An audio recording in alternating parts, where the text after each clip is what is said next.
Anastasia and myself, Julia, we will be talking about dermis, importance of that layer, what does it do for us, what's its function, and what is it made out of. So would you mind a little bit more, Anastasia, let me know about dermis?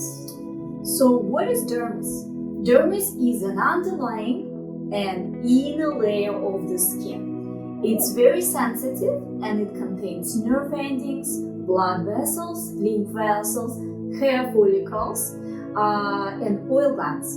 And also blood and lymph, I believe. Exactly, right? lymph vessels Wow. and blood vessels. There's so much in this layer, and Anastasia was absolutely right when she said it is internal layer. It's our second layer from the top, and it has a lot, absolutely a lot. It's quite way bigger than the epidermis. We can definitely see it on the model right here. But let's go step by step from everything inside.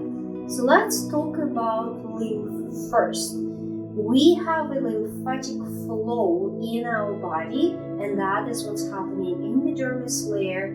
Tell me a little bit more, why is lymph important for us as skincare specialists? Why do we need to know about it? So lymph vessels that are located in this layer, in the dermis layer, they are responsible for actually helping our skin and our body to get rid of toxins, excessive water, and bacteria. Okay, so if lymph is not flowing properly, that's why we get like puffy eyes or puffy face or breakouts? Yes, definitely. Okay. And this is why we do require to do the lymph drainage. Mm-hmm. And that has to do a lot with the face as well, Yes, right? absolutely. And there are certain exercises how you can do it even at home. Yes, If you don't know how, you can always ask your esthetician, and we'll absolutely. be able to help you with that. Lymphatic movement is crucial, and what's interesting compared to our blood vessels and blood flow, we don't have a specific pump to move the lymph around.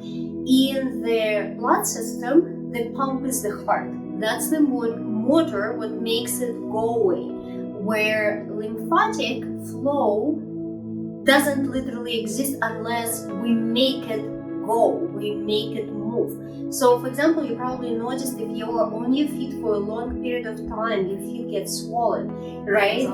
Example, right? Or if you are having a massage and you are laying in that headrest with your face down when you get up, your face is a little bit swollen. So that's because all the lymph came right to that area. So this is why we as estheticians do lymphatic massages for our clients, incorporate certain movements in the facials would help lymph move and minimize the swelling and minimize all that excessive toxin accumulation. We also have a blood flow. What is blood responsible for in the skin? So what blood does, blood supplies nutrients and oxygen to the skin. Okay. That is very important for our skin to look healthy.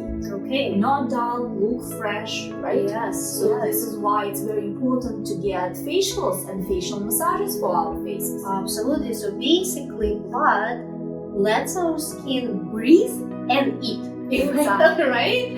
Basically, that's what happens, right? With the blood flow. Awesome. We have quite a few more stuff. We have hair follicles. We have hair follicles, Okay. and we have oil glands, and we Okay. have sweat glands, as well as apocrine glands and eccrine glands. All right. Let me know a little bit more about that. So why glands are important? Let's talk about subcutaneous glands, right? Okay. Or oil glands. So oil glands, they produce oil to the skin, to the surface of the skin, in order to protect the skin from the environmental bacteria and changes.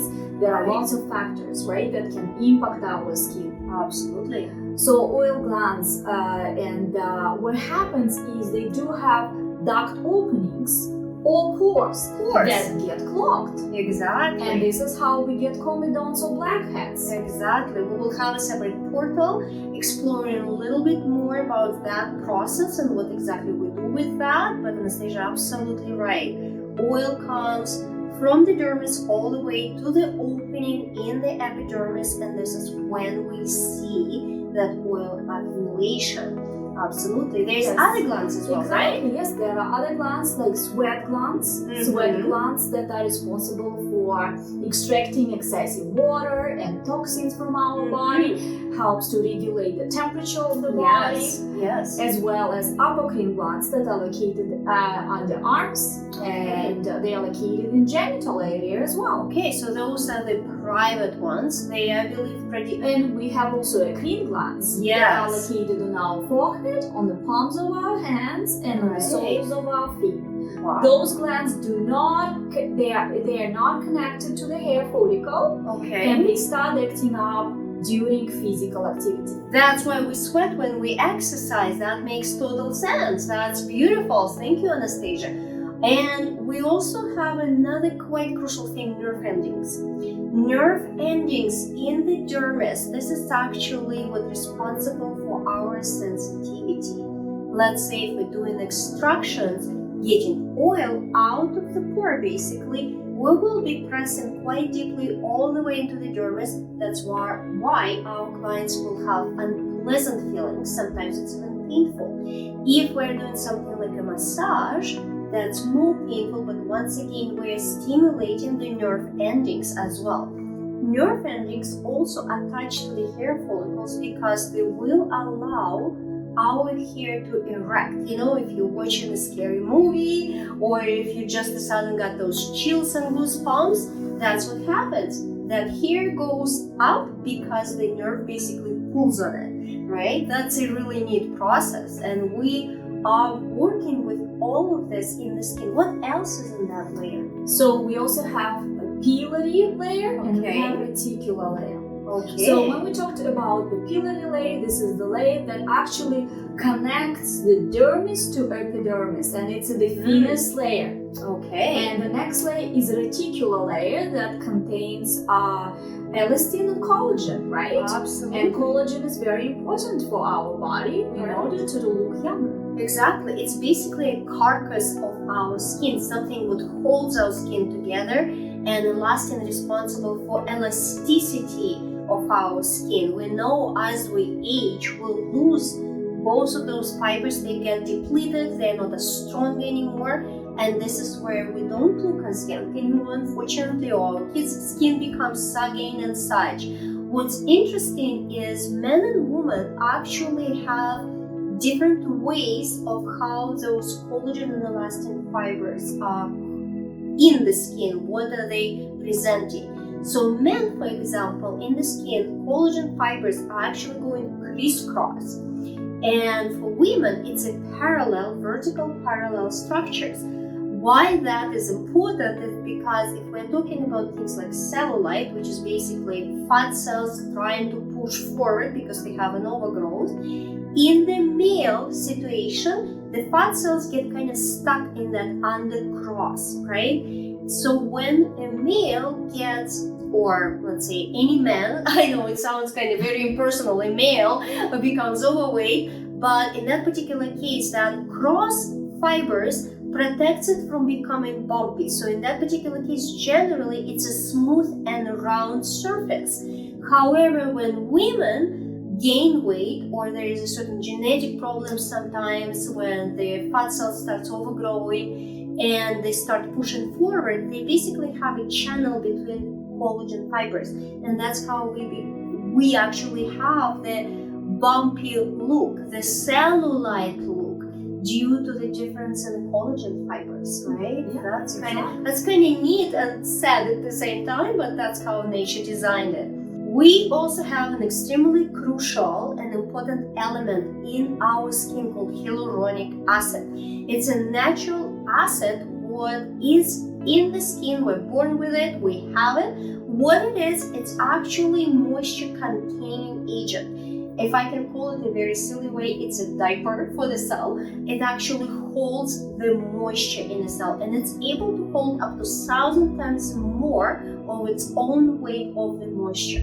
So moisture of the skin, it's also health of the skin. Properly moisturized skin is a healthy skin. It means it will have a great immunity. Depleted from moisture, from hydration skin generally becomes unhealthy. It's more prone to exposure from bacteria and stuff, right?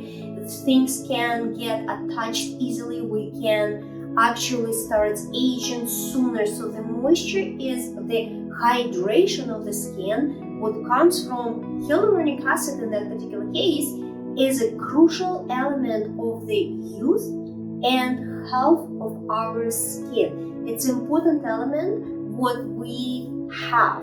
It's interesting, we can actually have hyaluronic acid applied topically and it would act just the same. So this is why a lot of products in cosmetology contain hyaluronic acid. Usually if you read about it, it would say HA, short for hyaluronic acid, but that's why we use it so much. However, for example, collagen, if we apply it topically, it's not really gluing to existing collagen, if we can call it this way. All what it does, it also moisturizes the skin. You can only produce collagen from inside out. There's different ways to do it and different treatments to boost it, but hyaluronic acid you can use topically to help your existing to hydrate your skin. To hydrate your skin and help your existing condition or whatever we'll be talking about. And anyway, thank you so much, and in the next portal we will be talking about next layer of the skin and little more. Stay tuned.